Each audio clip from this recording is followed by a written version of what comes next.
Good evening, everyone. Hi, everyone. Welcome to the Shadow Chaser show. With tonight's guest is Neil Geddes-Ward.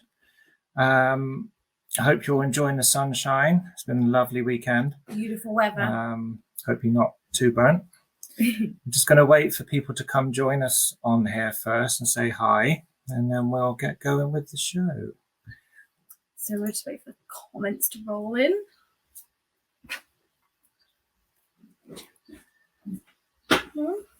Just remember, if there's anyone joining tonight, if you could let StreamYard know who you are. Otherwise, we just see Facebook user. We do not see who you are. So if you can grant permission from StreamYard.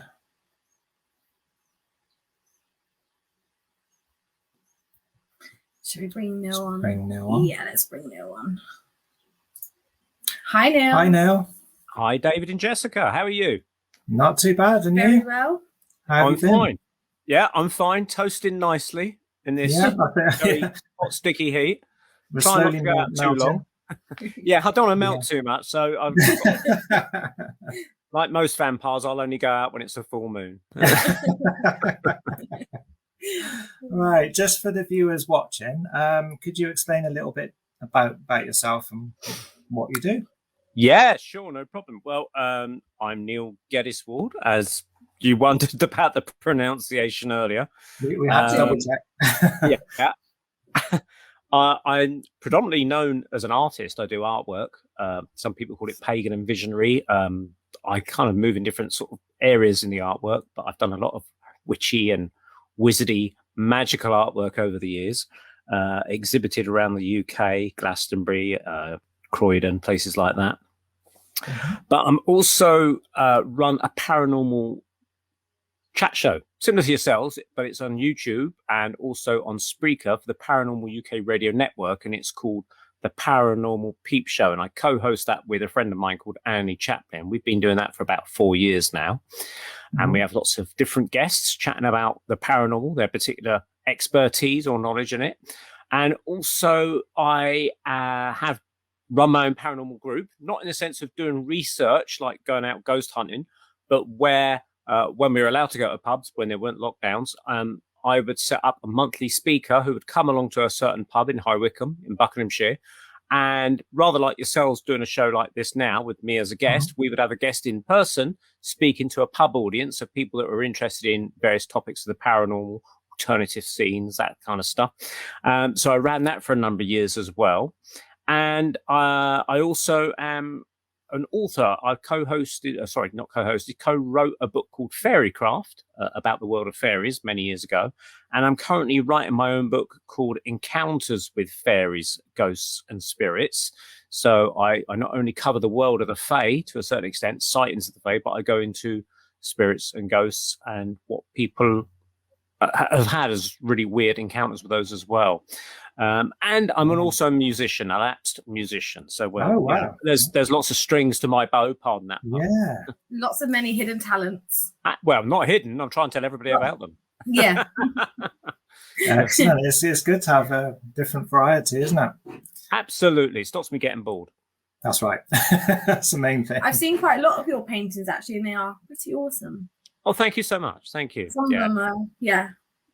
So what got you into the artist? Because you study, is it paganism as well, don't you? Yeah, now people think that I'm a pagan, but technically I'm not. What that is that I painted pagan artwork, and the analogy I give that if I am, say, painting trains, steam engines, it doesn't make me a train driver, okay?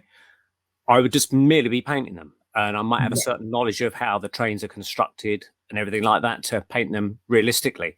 So I'm not a pagan, but I was married to a lady that was a pagan, classed herself as a pagan and witch. I got involved in the whole pagan scene for many years.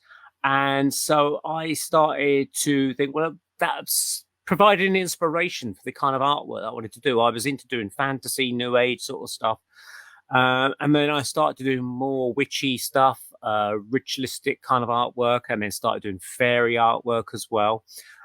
Just the subject matter and how I do them was that I'd get people to pose for me. Now, they wouldn't sit there for ages in a studio whilst I said, keep still and I paint them. with today's technology, it's a lot simpler. You can light them with lights or whatever you got, take a photograph these days with digital cameras, and take as many shots as you want, and the model then goes home and you've got a load of pictures to then work from to then paint the picture. So that's how I generally work from it. But more lately, I've been doing commissions for people, and one of the commissions I'm doing at the moment is the Titanic, would you believe? So wow. Yeah, and that's for my old school teacher from when I was at school many, many years ago. He tracked me down on Facebook and saw that I was still good at art because he remembered me being an artist back at school. And so he's decided now that he wants a picture of the Titanic because his grandfather apparently put the rivets in the Titanic when it was first made. So he has a kind of direct connection to it. So he's become a bit of a fan of that. So I'm busily painting the Titanic for him. So that's a slight difference to the pagan stuff that I've done in the past. I think I've seen some of your sketches as well on your page. Yeah, I will put sketches out there sometimes as well. Sometimes when we're working on ideas, most artists have sketchbooks and they'll sketch out ideas and compositions and things like that. But over the past sort of 15 years or so, I've been using the tool of Photoshop. Some people might be familiar with that. And using, again, the photography that I do. Years ago, I'd sit there and sketch a person and try and draw it in a scene and think, does that work? Well, now with Photoshop and photography, I can literally cut the person out, stick them in a background in Photoshop and think, does that work? Yeah, it does. Oh, no, I need a tree there or something. I can drag a tree into it. And I can work up a composited piece of artwork in Photoshop and then use that as my reference to then paint a full-blown oil painting. Wow. So where can people get hold of your paintings? Well, they can look at the artwork or some of it at my website, which is www.Geddes-Ward. Now, obviously, you can see my name on the screen there, but you have to stick the whole name together and you have to take the hyphen away between Geddes and Ward. So it becomes neilgeddesward.co.uk. And they can sort of see some of the artwork there. If they're interested in commissioning me or buying a print, they can find me on Facebook as Neil Geddes-Ward. It's best to send a message rather than just a friend request because I get lots of friend requests. I may not realize the connection. If someone wants to, know about artwork, just send me a message along with it, and I'll try and sort something out. Fantastic. I put the link in the comments for you. Excellent. Thank you. There we go. Yeah, brilliant. So, do you sort of study the spiritual and psychic development as well, don't you? Yeah. Now, people say, how did you get into all of this kind of thing, the psychic and the mystical and the paranormal? And it all stems from a curiosity, really, because as a kid, I was a fan of Star Trek and Doctor Who. I loved anything with space and monsters and ghosties and ghoulies, anything like that. And I was always fascinated. And I said to my mum when I was about 8 or 9, Mum, where was I before I was born? And she said, you didn't exist. And I thought, well, I must have existed. I couldn't understand not existing. Even though I couldn't remember, I somehow didn't understand the concept of not existing. So I thought I must have existed. I'm pretty sure I existed, but even if I don't remember where. So that kind of set a little ball rolling. And I wasn't quite sure what to do with that ball or where to go with it. But then when I got to a little bit, maybe about 14 or 15, I started to hear about various mediums on TV. At the time when I was about 15, there was a lady called Doris Stokes, who was a well-known medium at the time. And she was filling out the London Palladium and appearing on TV shows and things like that. And I was absolutely fascinated with her claim that she could talk to the dead, I'll say dead in quotes, spirits of the departed, and get messages, even though we couldn't hear them. She apparently could hear them, and she wrote a whole series of books called Voices in My Ear and More Voices in My Ear and things like that. So I bought some of the books when I got older and read them. And then I started to watch programs like The Mysterious World of Arthur C. Clarke, who was the writer of 2001: A Space Odyssey, for those that don't know. And he co-hosted a show, or self-presented, I guess. I think Anna Ford, the newsreader, did the narration to the show, and this was in the early 1980s. And it's called The Mysterious World of Arthur C. Clarke. And in it, they covered lots of different paranormal subjects like reincarnation, ghosts, communication with the dead, things like that. And I found that fascinating. And they featured in their mediums doing demonstrations of their abilities. at the Spiritualist Association of Great Britain, which I'd never heard of at the time.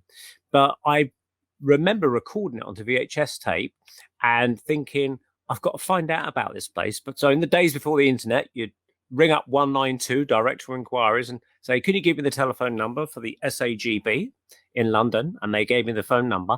And basically, they said they could do readings for you. They arranged for private readings. So I went up there with a few friends from work, and we had a bit of a laugh and a giggle, as you do when you're a sort of teenager. And I found the whole thing fascinating. I started buying books from there and reading up on the whole thing. But one of the things many of the mediums that I'd had readings with told me, they said, by the way, you can do this. And I said, what do you mean? They said, you can do this sort of stuff, i.e. give psychic readings or mediumship. I didn't believe it because I've never made any claim that I've seen a ghost or anything like that. So I was pretty flabbergasted they're saying such a thing. So as time went on, I managed to find local spiritualist churches and joined one in Uxbridge. And they said that they were having like an open evening for anybody interested in joining a psychic developing circle, and put your name down. So I joined it out of curiosity. And after a few weeks, I found I started to get information right in my practice readings on people that I didn't know. And I thought, well, there's something to this. You know, I'm not defrauding myself. And I'm getting information right. Am I just being a lucky guesser, or am I actually getting something right? So as time progressed, I thought the amount of times I'm getting things right is ruling out kind of chance occurrence, in my opinion. So I felt that there was something to it, and I've sort of carried on progressing in that kind of line of development ever since. That's not to say that I'm a professional medium, that I go out on stage like Derek Acora, as he used to do, or any of the other mediums of today. But I have done what they call open platform, where you get up as a trainee, if you like, on the stage of the spiritualist church, and you kind of do a reading on anyone in the audience. And sometimes it works and sometimes it doesn't. And but, you know, there's stuff that I've got right that no way could it be chance. Facts and things that would only apply to that particular person in the room and nobody else, you know. And how does that make you feel? Well, you're obviously pleased with yourself when you get it right. Yeah. Actually, part of you thinks, bloody hell, I got that right. You know, there's part of a doubt creeps in, but this is one of the things they teach you in a psychic circle. Don't doubt yourself, because the more you doubt it, the more you block it. Yes. So it's got to be like Dumbo. You've got to believe in yourself. So from small acorns to mighty oaks grow, as they say. And so these little small acorns were developing into bigger things. And I started to find myself getting more information, as I say, pertaining to that particular person. I would then start to feel spirit drawing in close to me. I've even experimented with channeling or trance mediumship, as we call it here, where a spirit will take over your body. I've had my arms move about, not controlled by myself, and my voice has been taken over. People have reported, I've never seen myself, people have reported seeing spirit faces appearing over my face. They call that transfiguration. Someone said they saw a Victorian spirit guy, complete with sideboards. You know, the old Victorians had the sideboards appearing over my face.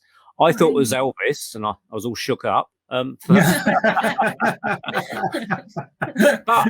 I've had flabbergasting things where I used to see this lady who used to bring through this spirit guide, a circle I attended, and he was an old African spirit guide called Manico. And this lady, Margaret, would channel him. And the first time I heard it, I must admit, I thought it was absolutely crackers, because he sounded just like Fuzzy Bear at the Muppets. Like, I got some wisdom for you, you know, that kind of stuff. And it was absolutely freaky. And I just wanted to burst out laughing, as you guys have. If you hear Fuzzy Bear coming out of a 45-year-old lady, you're going to laugh. And you're trying to zip your mouth up and look the other way, you know. So I was in doubts about this spirit guy called Manico. And then another opportunity came to see him some 6 months later at the same circle, because this lady used to pop in and visit. She wasn't a regular. But I couldn't go to that particular evening's demonstration, but a friend of mine did. Now, in the interim of the 6 months, I'd read in this book, Seth Speaks, by this American channeler, Jane Roberts, who channeled this entity, Seth. Now, he said that Jesus did not die on the cross. He was actually switched and replaced by someone else. And I thought, oh, that's pretty controversial, but interesting all the same. So I thought, maybe this Manico spirit guide might know the answer to that. You know, what would he have to say on that? So I asked my friend, like I said, when you go to this Manico tonight, can you ask him, but don't say it's me that's asking, just ask him, did Jesus die on the cross? And I explained the reasons to her why I was asking that question. So she said, okay. So she went along there, and it's actually recorded on tape, so I heard it back sometime later. And she said, oh, Manico, before you go, can you tell me, did Jesus die on the cross? And he paused, and he goes, I will have to go and find out, in his fuzzy bear voice. And he vanished for about 10 minutes, and he came back and he says, it appears we don't know the answer, or something like that. And when I heard that, I thought, nah, it's fake then, isn't it? She just doesn't know. That's what I thought. Fuzzy bear doesn't know. So anyway, at the same time, by myself, I was experimenting with spirit guides, channeling, that sort of stuff. I got this book by Catherine Riddle. You might still be able to pick up a copy in an old shop or something, off Amazon maybe. How to Reach Your Spirit Guides. And it's literally instructions on how to channel or trance and receive your own spirit guide through. So I've been practicing with spirit guides, and this is why the Victorian guy came early and transfigured his face over mine. That was this guide that was working with me, I think, at the time. So I was expecting to bring him through, and I was by myself. And I was expecting this Victorian guide to come through called Henry. And that's another story in itself. And instead, I suddenly got this vision appear in my mind's eye as if I was looking over the shoulder of Jesus on the cross with his arms stretched out, or at least someone on a cross, whether it was Jesus, but you think it must be Jesus anyway. And I thought, what's happening here? Why am I seeing this? And then suddenly I felt my voice change, and it suddenly said, in the fuzzy bear voice that I had ridiculed earlier, you are the one that asked the question, it said, in a kind of fuzzy bear voice. And I thought, bloody hell, what's going on here? And then it said, this is Manico. And he actually came through me, this guy, that I thought didn't exist. I thought was completely fake. And yet this spirit guide somehow knew that I was the one that had asked this question.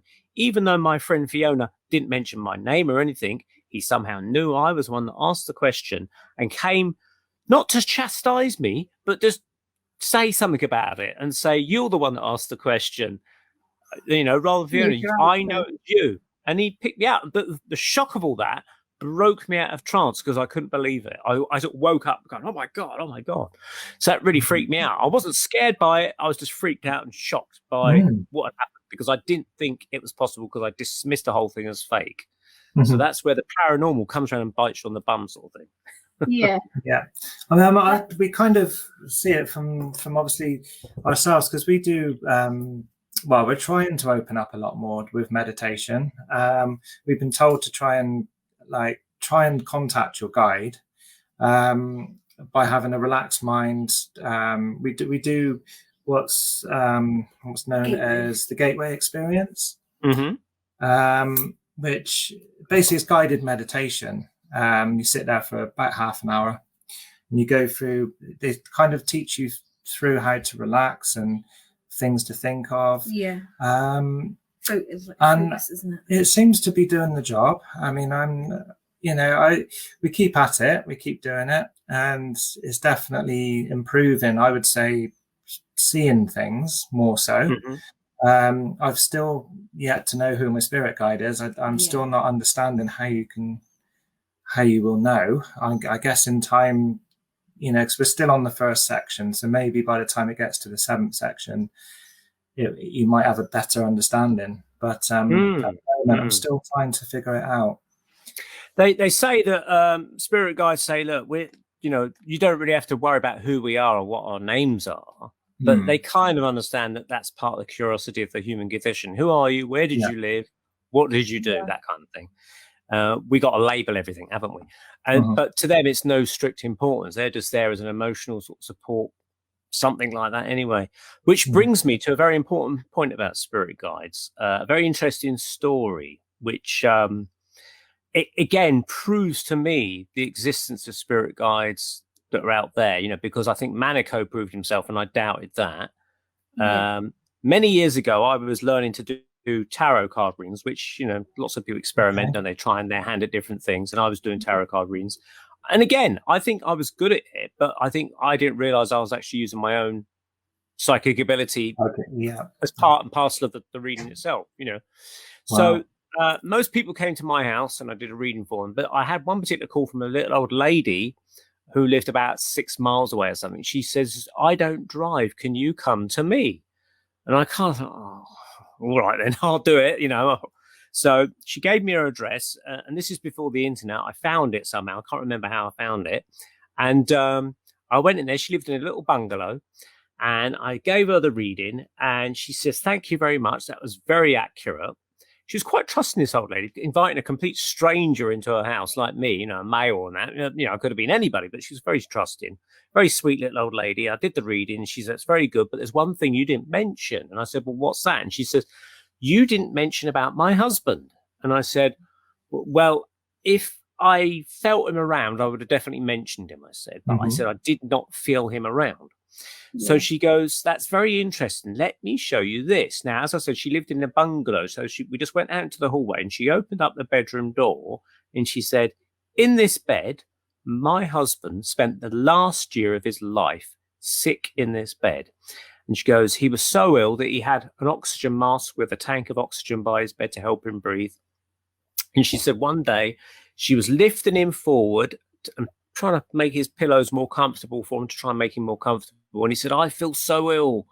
And he just kept saying, I feel so ill. I want to die. I want to die. And she said with that, he literally just died in her arms. So she laid him back on the pillow, his body. And she said, now this lady's never been exposed to any of this kind of stuff, literally apart from maybe the tarot cards. She doesn't know anything else. She said, I saw a vaporous mist coming out of his chest and it went across the room and into the airing cupboard over there and vanished.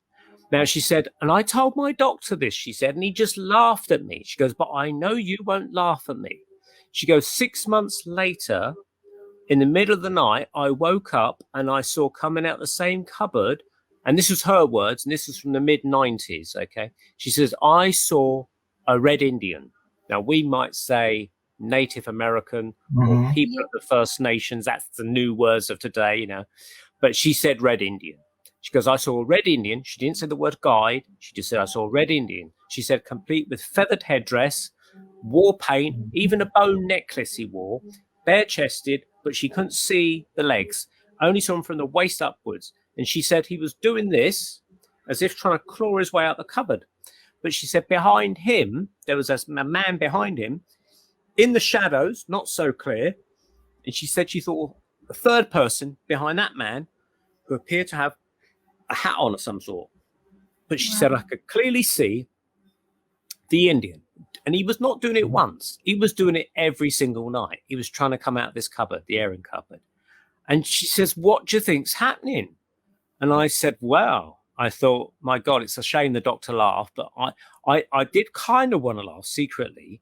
And I was trying to stifle my laugh because at the time that she's telling me this, there was a book that had just come out called The Indian in the Cupboard. Because I've seen it in the papers, like people reviewing it, and they made a film out of it. And I thought, oh my God, how bloody awful that it had to be around this time. So anyway, I said, I think what you've seen there, I said, I bet your husband never believed in any of this kind of stuff. And she goes, no, he thought it was rubbish. And I said, well, I think that's the reason. I said, what you've seen, I said, I think you're very psychic, but you don't know it. I said, what you saw as the mist coming out of his body, I think that was his spirit or soul or whatever you want to call it. That was his consciousness rising up. And I said, it went into the cupboard. I said, now the reason it went into the cupboard, I said, it acts like a portal, or I simplified terms for her. I said, it's like a revolving doorway in a hotel lobby.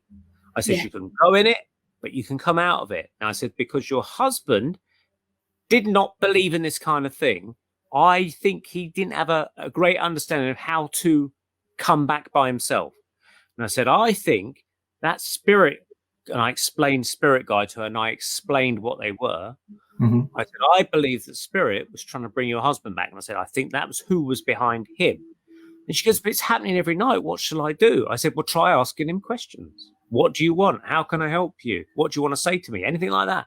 And I said, and if you still can't get any success with it, I said, ring 2 numbers. One is the Spiritualist Association of Great Britain that I mentioned earlier, 192.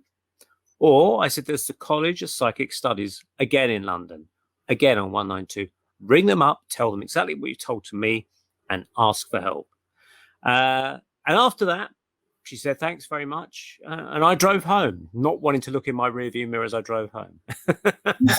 Now, that's interesting because she'd never heard of spirit guides. And yet here she was seeing a classic spirit guide. And people wonder why. Well, why are they Native American Indians?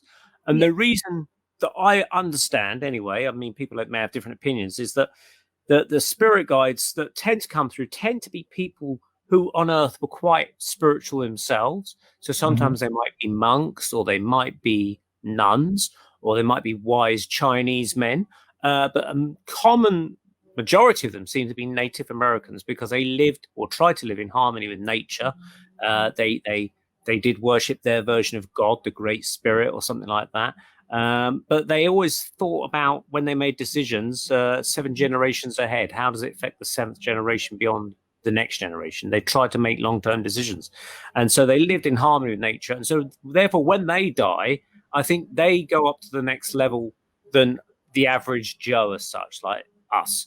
I mean, we might go up there eventually, but we're not quite as advanced as them on that sort of thing. We're still quite materialistic, but I think there's perhaps a shift in consciousness with certainly people like ourselves anyway.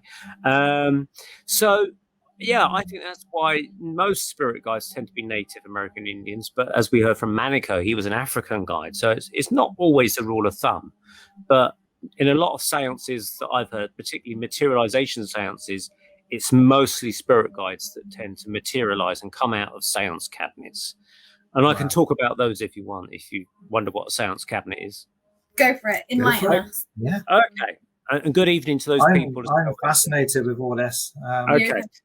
Well, as I said, we've had Derek Akora, there's Colin Fry, Doris Stokes, all those kind of mediums. Now, Derek Akora, I didn't really think was a good medium, to be honest. He was pretty bad, but this is a name that most people would recognize as a medium.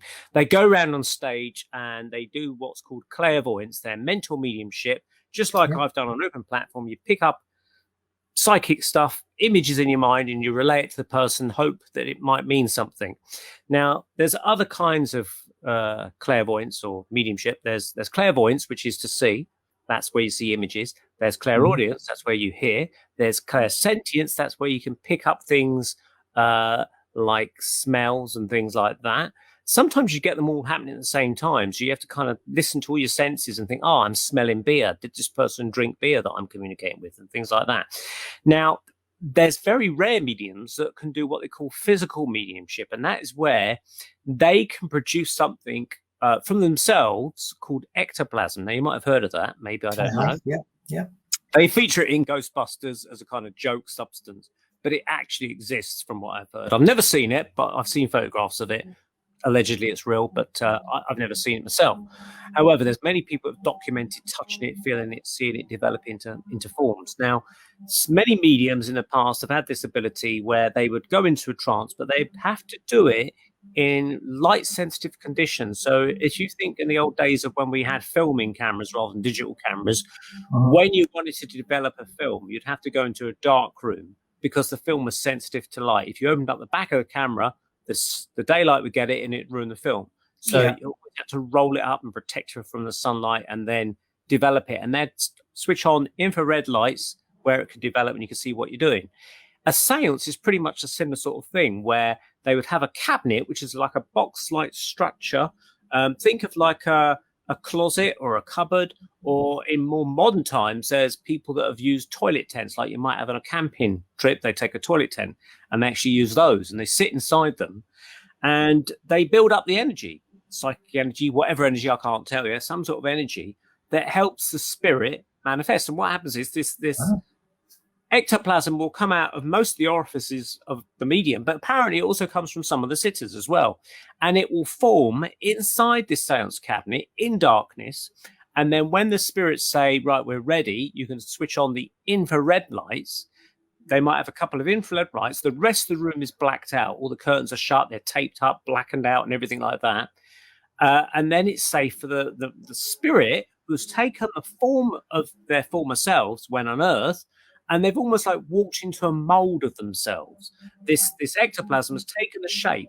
Now, quite often it depends on the strength of the seance. Sometimes you won't get a fully materialized spirit. You might just get a hand. I met a lady once. I was in a psychic circle with her, and I bumped into her at one of these little public seances in Oxfordshire. And I recognised her. I said, "Oh, hi, how are you?" Blah, blah, blah. So I said, "Have you ever seen anything like this before?" Then she goes, "Yeah, once I was at a seance and was all sitting around a table, and the medium sat there, and he says, 'Right, keep still, everybody.' And a hand came out of his stomach, literally came out of his hand, tapped the table, and then proceeded to shake hands with everybody in the room, and then went back into his stomach." Wow. Freaky, isn't it? Freaky. And the thing is, it was a black man's hand. It wasn't a white hand. So you can't say, "Oh, it's the man putting his shirt out through a hole." It was a black man's hand. So that was an interesting little thing there. Now, at the same place where this lady told me about that, I spoke to the guy that ran it, and I said, "What's the best thing you've ever seen?" And he said, hello, Justin there, who's just come through. I said, "What's the best thing that you've ever seen?" And this is at a place called Jenny's Sanctuary in Banbury in Oxfordshire. And the guy that runs it, he said, "Well, I've seen here at Jenny's Sanctuary a spirit guide, a Native American spirit guide, coming out of a seance cabinet, and he was 7 foot tall. And he called up a man from the audience, and he said, 'I want you to punch me,' this spirit guide said, in his materialized form. So this guy punched him, and the spirit guide says, 'Now do it harder.' So this guy thought, okay. So he punched him harder in the chest, and he says, 'Now do it harder.' And he punched him as hard as he could. And he said, 'Now I want you to punch me as hard as you possibly can.' And he thought, all right. So this guy, he punched the spirit guide in the chest as hard as he possibly could, and the spirit guide did not wobble at all. Didn't flinch, didn't go ouch or anything. And then he said he saw the spirit guide just go and disappear into the floor. He just vanished, just showing that he was once solid, and then he disappeared into the floor. And that happens a lot in these seances. They sometimes grow up out of the floor, or they disappear into the floor. They can float up in the air, things like that. So I've never seen anything like that. No, I haven't.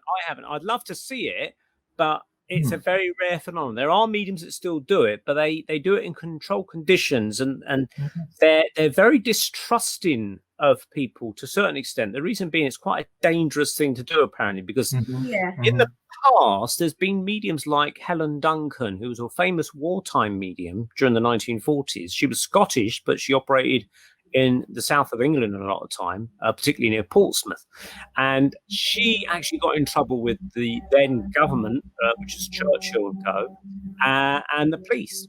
And what was happening is that sailors that had died on warships being sunk by the Germans were materializing in her seances as physical beings, walking out of the seance cabinet with their Navy uniforms on, with their hats on that say HMS whatever. And people said, "I didn't know that ship had sunk." And the Ministry of Defense, or the War Ministry, or whatever it was called at the time, did not want people to know that their ships were being sunk, because it hurt the morale of the British.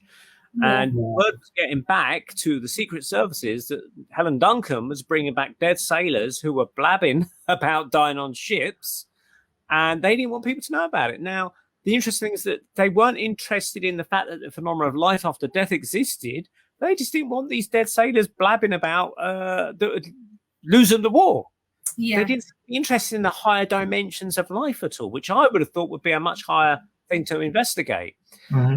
So basically, they put her on a trial of witchcraft. They said that, you're a witch, blah, blah, blah. That's the only thing they could prosecute her under, the old Witchcraft Act of the sort of 1600s. So she was the last witch, technically, to be prosecuted, or even though she wasn't a witch, it's the only thing they could shut her away for. So she was actually put in prison for 9 months. But one of the things that went wrong with her, and how she was ill-treated, was that they had sort of secret service agents, if you like, in the seance, and then they switched on a light or pulled the curtains or something, and of course, during that kind of sensitive seance, the ectoplasm flow back into it and can cause a whiplash effect, and it can cause internal injuries and things like that. And it made her quite ill. And they're shouting fake and fraud and switching on the lights, and it's actually the worst possible thing you can do.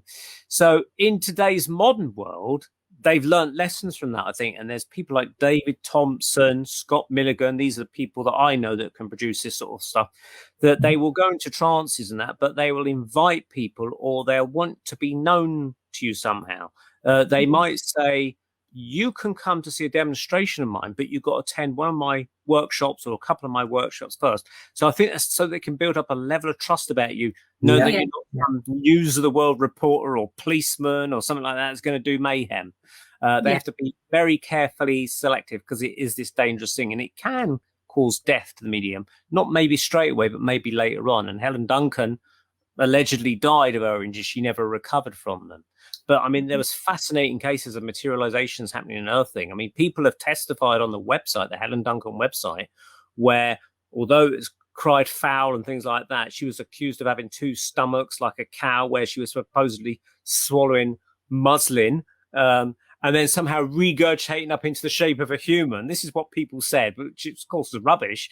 People have said they've seen a Scottish Highland piper coming out of the seance cabinet, with a great big piper's thing and bagpipes, and a Scottish Highland pony coming out with him, and the pony was like ponies do. So how can Helen Duncan swallow a whole Highland piper and a Highland pony and regurgitate him? I don't know. Blimey. We've seen Gary Fields, who's on our team, on the Keep Paranormal team.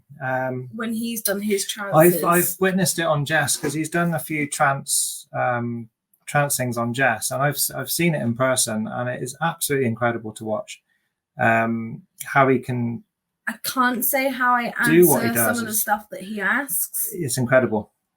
There was one, we were at Full Stash, Tudor Road, and I was on the stairs, and I physically couldn't walk up the stairs. Mm-hmm. Like, I felt like I was on a ship. I could not walk upstairs. I couldn't even lift my foot to get the next step. Wow. It was really weird. He put you in a trance of a drunk man who haunts the building.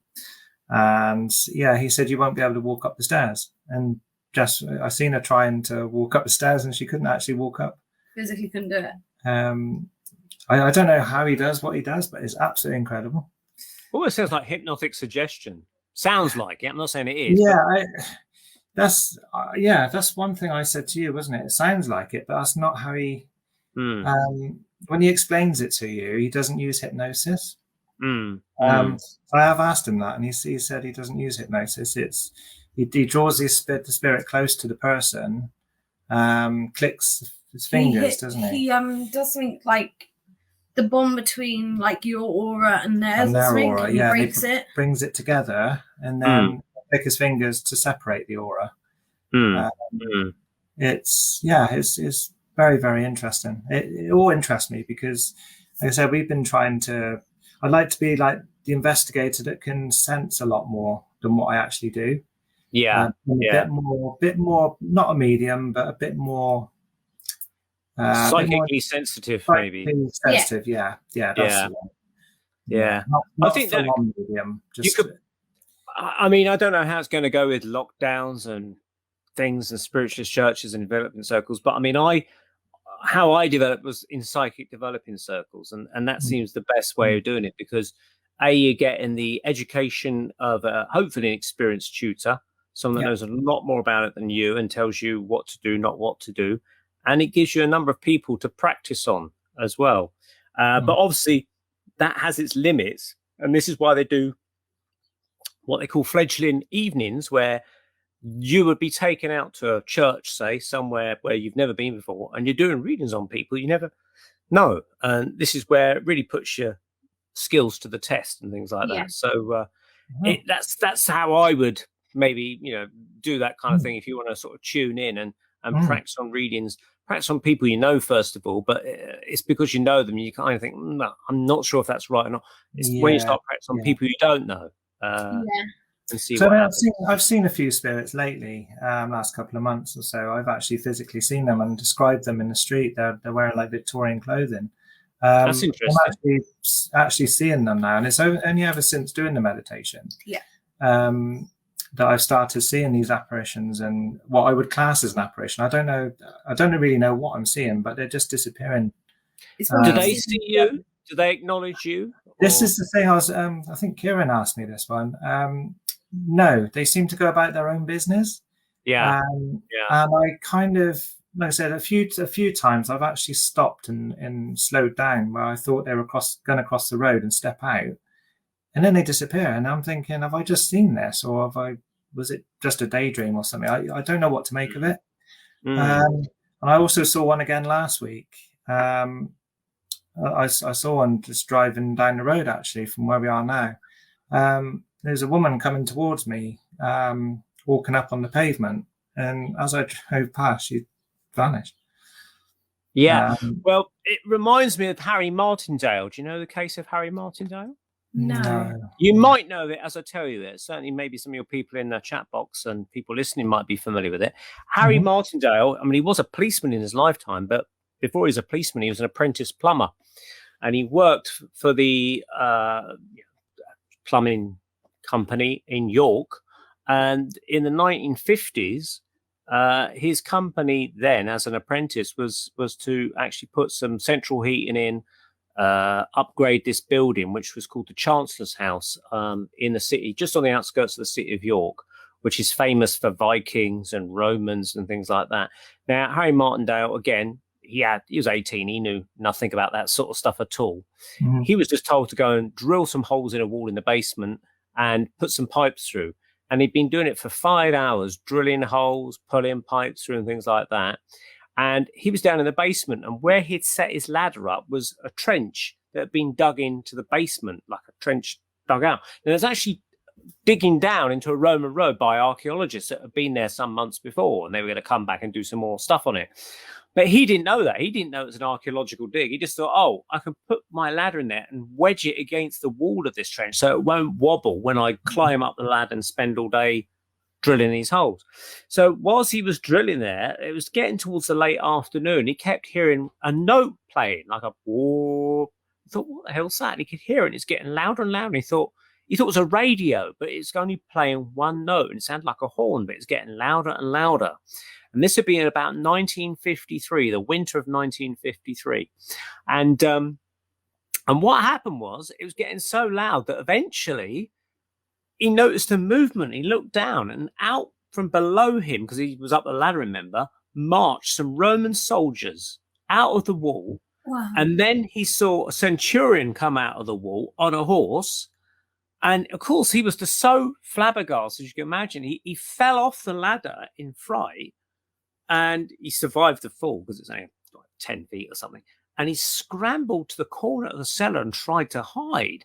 And he witnessed all these Roman soldiers just coming out the wall. And he said that what happened was he couldn't see their knees. Oh, sorry, he saw the knees, but he couldn't see their lower legs or their feet. Right. But it's only when they got to the trench that had been excavated, he then saw the feet appear, and they were walking on what was the Roman road. And eventually he said he saw what the cause of the noise was, which was this horn. And it was like in Roman legions and things, they'd have a guy playing a horn who would blow the horn as they got to the city to say, we're coming back, is the equivalent of the radio. We're approaching base, open up the gates or something. And they'd blow the horn, they'd hear it from miles away, and they'd say, oh, the legion's coming home. And that was that. And some were holding banners. And he said what he noticed also about them, they were unshaven, they were dirty, covered in mud, they looked tired.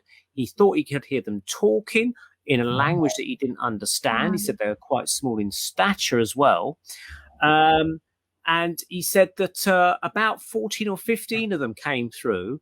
But oddly enough, they weren't the Roman soldiers that we might see on films or historically we'd see in books. He said they had round shields and they had green tunics. Now, the Romans that we might see in books, for instance, would have a red tunic and a large rectangular shield and maybe a large sword. He said they had little daggers in like that. So that didn't tally up with the historical Romans that we know. And of course, he didn't know any of this anyway.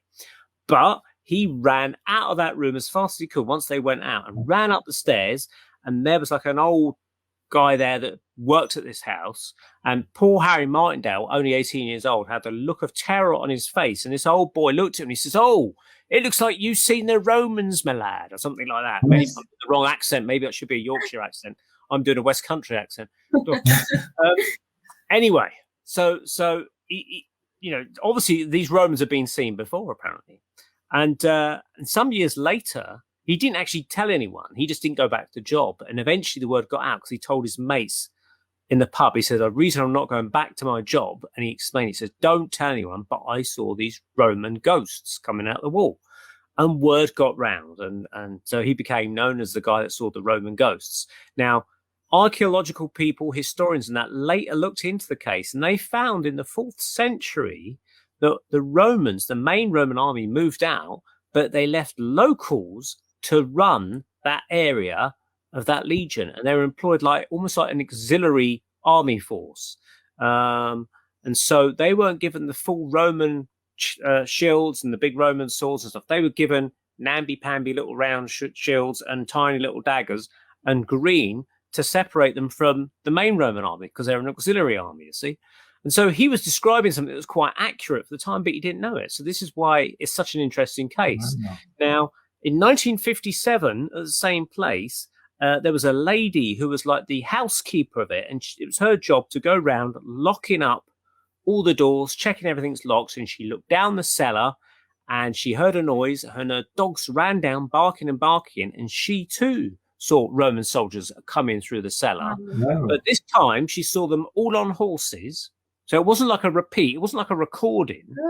It was a different scene, but possibly the same Roman soldiers. And they were coming through on the horses or leading the horses. But again, she described them. And this is in her winter of 1957, maybe February 1957. Harry Martindale saw his in the October of 1953. And then she saw it in February and possibly a month after that. She saw them all asleep on the horses. The horses were leading them back to base, but all the Roman soldiers were asleep on the horses, again covered in mud.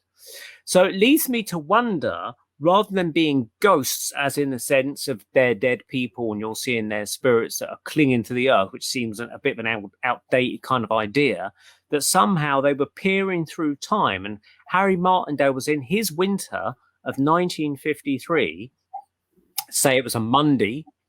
He was seeing a Monday in the 4th century AD, in that winter of the 4th century AD, of the Roman ghosts, and he just happened to have a window on that scene as it happened in the past, but the past is not really the past, it all happens at once. Time is simultaneous, so they say. So he was seeing them as it happened, and it's like, you saw your Victorian people walking across the street, they weren't aware of you, they seemed to be going about their business, and it's exactly what these people do, and going about it's just a level of detail as well, and you're describing like the mud on their faces, and but this is what leads me to think that they were seeing them in their winter time, because you don't get mud in the summer. In fact, it was so warm in York around that time that you could go grow grapes up there in the summer. So you're only going to be seeing mud when it's rained, and it's more likely to be raining in the winter. And they marched on unmade roads and got splattered with mud with horses and things like that, training, practicing, whatever. And they're all splattered with mud. They've been out for a couple of days because they've got, they're not clean shaven and things like that.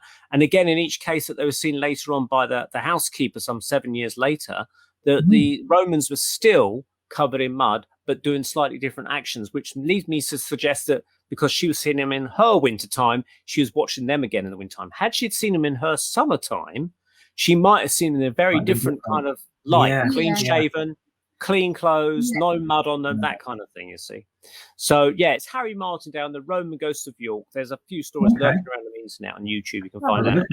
Look at that. We just had a question come in. Justin Clifford, have you heard of the Scole experiment? Scole experiment. Yeah, I have indeed, Justin. Thank you. That's an interesting question. Scole is a village in I always get the counties muddled up. Well, it's I know the county, but it's on the top of my tongue. I can't remember it, but it's a small little village.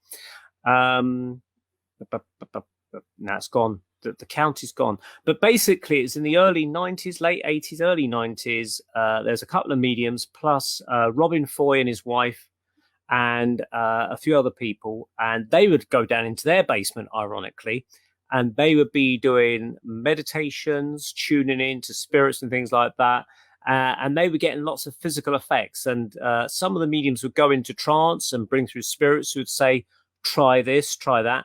one of the experiments I recall was in those days, again, they were using rolls of film rather than digital cameras. They would say, go and buy a roll of film from a chemist, bring it back in the box, so it's in your Kodak box, all nicely done up, put it on the table, and at the end of the seance, take that film and get it developed. Don't even put it in a camera. So they take it to the chemist, still in its Kodak box, break the box open, and then it's in a little plastic tub, and they say to the chemist, can you process that film? They'd get it back maybe a day or two later, and they'd look at the film, the negative, and it was almost like writing was appearing on the actual roll of film. And they saw writing that was signed by famous people that had once lived on Earth, people like Marconi, I think, or people that developed the radio. There's even famous people, but it was almost like the Bayer Tapestry, the drawings they'd put on there on this film. And yet it was a sealed box that no one had tampered with it whatsoever. They brought scientists in there, they brought magicians in there to try and replicate or try and explain it. They couldn't explain any of it. And they were getting things appearing like aliens on small screens. They picked up crystals, tried to hold it in their hand, and then the crystal would vanish, and the crystal would be on the table, and then they'd touch it, and then they'd say, touch it again, they'd touch the crystal again, and they'd put their finger through the crystal. So that's why it's called the experiments. It wasn't necessarily taught to your Auntie Edith in the spirit world. It's literally to do psychic experiments and see what could be done. And the spirit world were trying to prove their existence by literally breaking the laws of physics as such. They even materialized a small UFO, I understood, in the room that flew around, like that big. We've not heard of, well, I've not heard of that. It was in Norfolk, I think. In Norfolk. I knew, I think it was learning in this field. So much. Yeah. There's a big book, The Scole Experiment, and I think Robin Foy and his wife, who took part in their experiments, they now live out in Spain. And I think they're setting up a kind of similar kind of experiment in Spain at a sort of sanctuary type of place they're building out there. So it'd be like the Scole Experiment too, but maybe they might call it whatever it is the town they're living in Spain, Marbella. So UFO. Oh, sorry. I was going to say about UFOs. What are your beliefs on UFOs? Because I know you do quite a lot of talks about UFOs. Yeah, I've never seen one, first of all, so I have to get that sorted. Never seen a UFO, but I've read lots of books about it, seen lots of documentaries, met people. I mean, last week I was at the Bases conference in Wiltshire, and I met a guy there, nice chap called Nick. He was wearing the whole time virtually a little cycling helmet, and I thought it's because he came on his bike, but it turned out he came on the train and then he came on a taxi. And I sort of saw him in the lane as I was driving there in the pouring rain. And I didn't twig that he didn't have his bike with him, but he had a bike helmet. And then I was chatting to him later on. and it turned out that he said he's been there when they brought down 2 UFOs. They've been deliberately brought down by the military secretly. And they're using him apparently because he's got a telepathic communication with them. He is like the bait for the UFOs to come and try and communicate. And then the military follow him. And they've got these, what he described as laser cannons, disguised as something else so that people don't see it as like a laser cannon. It might appear like a something, I don't know, that looks ordinary, but it's actually a laser cannon. So he says they even be fitting them into these aircraft now. And it disrupts the field around the UFO and brings it down. So he said that's happened twice, that he's been used by the military to bring down UFOs. So I thought it was an interesting tale. So, So I do believe they exist. Many people I've spoken to have seen them. Some people have taken photographs of them. And one of the other talks was by Dave Hodrian when I went to the conference at Bases last week. Now, I know Dave Hodrian because he's done a talk for my group in High Wycombe. And we've also interviewed him on our own Paranormal UK radio show. The Paranormal Peep Show, and he was talking about something called screen memories, which is what the Greys, predominantly they're a small race of beings where they're small with large oval eyes and kind of grey looking, small in stature, about 4 or 5 feet high. They appear to do this thing mostly with children they're abducting, but they can do it to adults as well. And it seems to be a way of controlling them. They'll take something from your mind.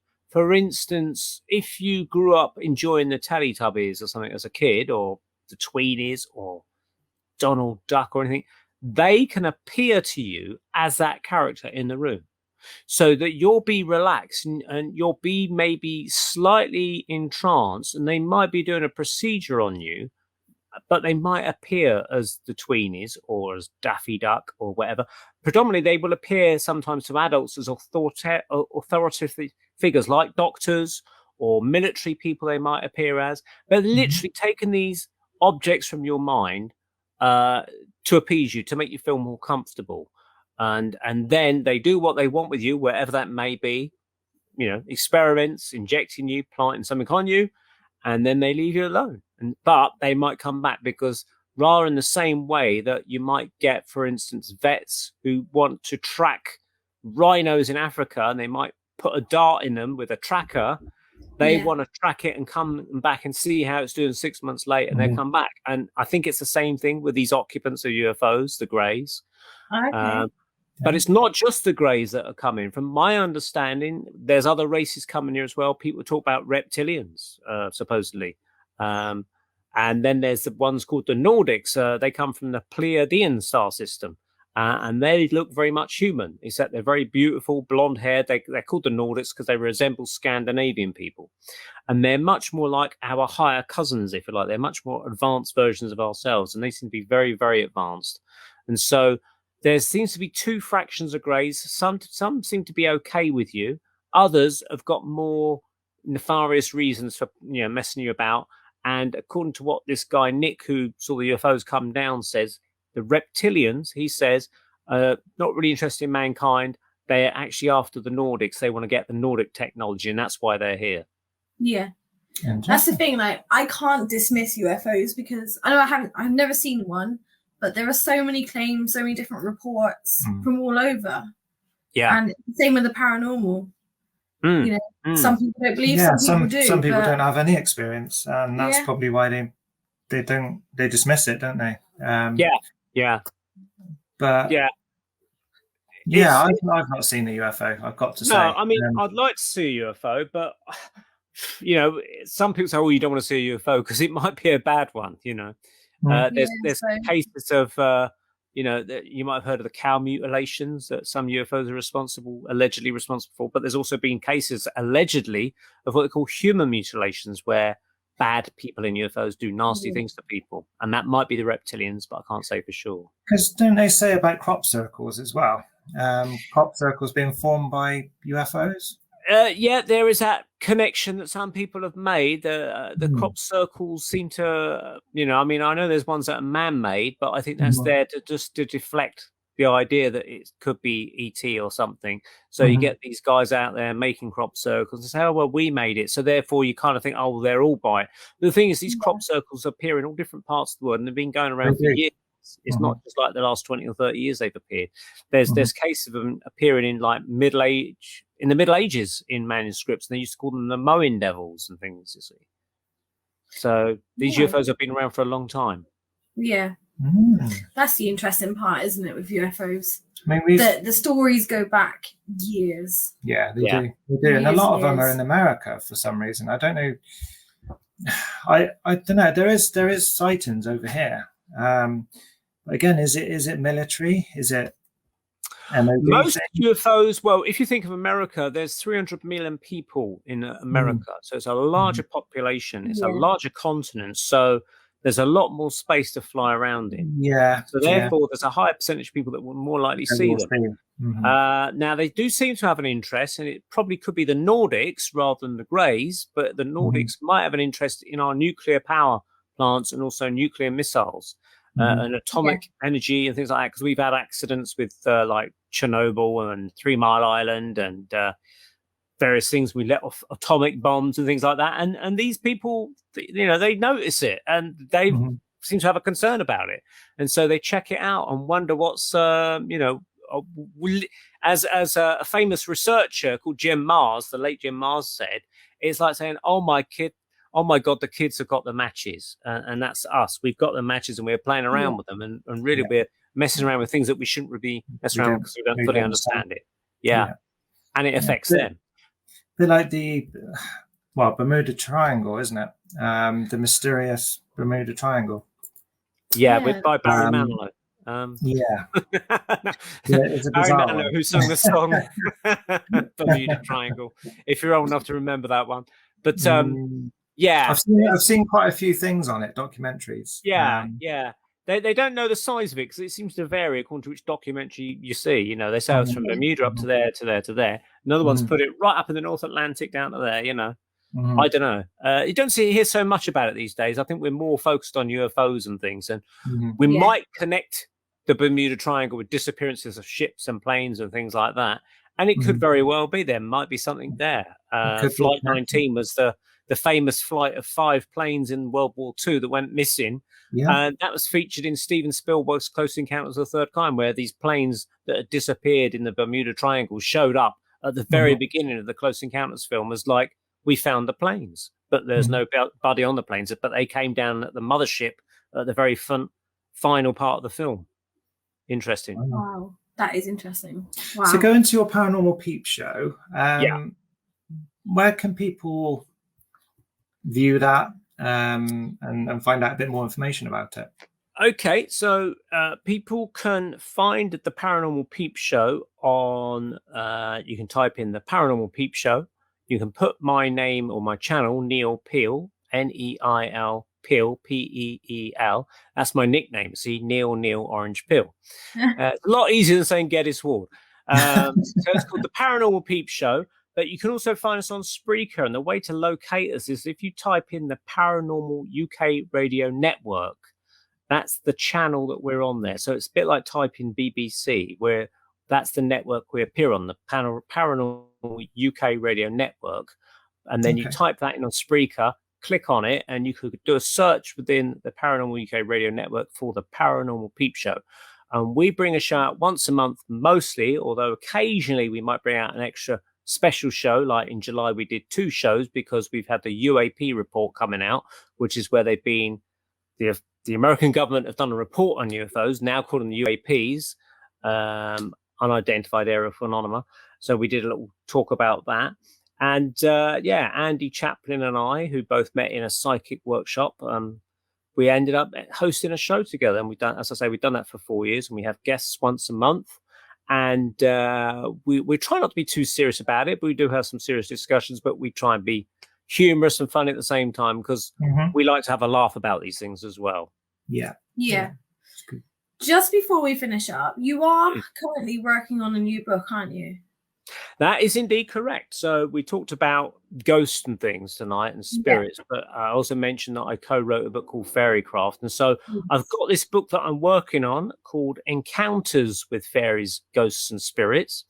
I'm in the final chapter, so I'm in the closing stages of that. I can't say exactly when it'll be out, but it might be out later this year, maybe October, November. I don't know, but we'll see.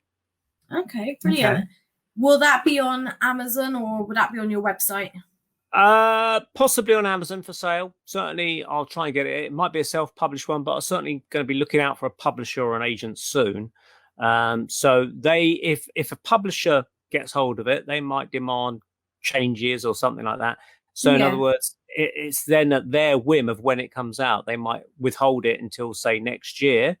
Or, I mean, the book's almost ready to go, so they might have a few changes and say, yeah, let's get it out for Christmas or something. I don't know, but we'll see what happens. So what's your thoughts on the Fae and imps and things like that? Well, yeah, I mean, I think that they do definitely exist. Again, like there's too many reports not to dismiss them. Now, they're harder to research in a sense. You get reports back from people that have seen them spontaneously, mostly, but you can't ask them to step into a laboratory and say, can I measure your wings or anything like that. They're not those kind of people. So the sightings tend to be a bit like you might sight a wild animal in the woods. You might see a brief glimpse of it and then it's gone because it runs away. But people have seen these things. They appear to be small, sometimes humanoid looking, sometimes half animal looking. And they don't all appear like Tinkerbell, let's put it that way. They don't appear to be nice, sweet little things that are going to wave a magic wand and grant you your wishes. That's a very Disneyfied version of it. Some of them could be pretty nasty. And just as wild animals can bite you, the fae can bite you as such. Yeah, they even say about imps, don't they? Being Elementals. Yeah. You're meant to respect them, and you don't take advantage of them. Yeah. But allegedly, I've never tried it. Allegedly, they don't like iron, so you can defend yourself with iron. They don't like iron. It's a bit like kryptonite to them, I think. I don't know quite how, but you might throw an iron bar at them, or surround yourself with bits of iron. They won't get you. I don't know, but iron seems to repel them, or some of them at least. It's interesting. That is interesting. Wow. Yeah, I'll be looking forward to your book then when that comes out. That's another one for our collection. Be a good read. Lots of interesting cases in there. So maybe another time I can tell you some. Okay. Yeah, definitely be a good read. So I've put your website up in the comments. I'll just put it on the screen so everyone can see it. Yep, I can see that there. That's great. Thank you. Yeah, that was an interesting chat. That really was. Thank you. Learn more about. Yeah, learning all the time. I mean, every time we do a show, we're learning more and more and more from different people, their experiences. Different beliefs. It's really good. You get a mixture of everything, and we all learn off each other. Absolutely. So the more you do, the more you learn. So hopefully I won't give people nightmares, but and definitely some interesting facts to look up as well. There is. Yeah, absolutely. Well, thank you very much for inviting me to come on. Thank you for your time. Thank you very much. Thank you for joining us. All right, thank you. Thank you. Hold fire, we'll catch you back in the studio before we finish off. Sure, no problem. All right. Okay. Thank you very much, Neil. Thank you, Neil. Bye-bye. Right, everyone. Thank you very much for joining us tonight. It's been a pleasure to have you all here with us, and obviously a pleasure to have Neil with us too. Yeah. We will be back in 2 weeks' time, where we will be talking with George Shoplin. So that will be Sunday, the 1st of August at 7 p.m. Hope to see you all then. Just want to thank everyone for watching. I know it's been a very interesting chat from my point of view. Yes. Love learning all this new things. Valerie said, lovely, enjoyed this, thank you. Yeah. And Eddie West said, brilliant, great show. Thank you. So see you all in 2 weeks' time. So we'll see you all in 2 weeks' time. So stay safe and we'll see you then. Thank you.